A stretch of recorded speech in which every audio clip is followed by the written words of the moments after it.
Okay. Hi. I'm just sitting here at home now.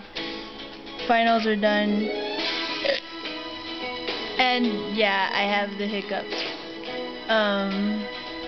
Yeah. So, excuse me, I have nothing to do right now. I just swept the kitchen floor, and let's see.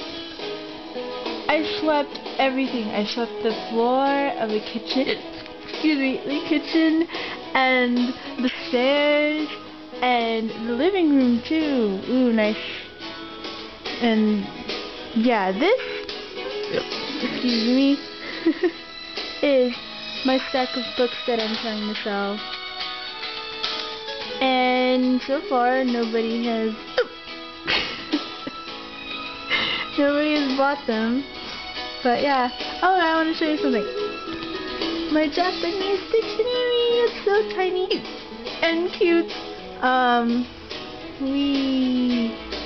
And there's a water bottle. And yeah.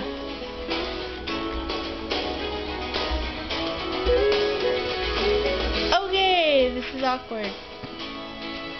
I'll talk to you later. Bye.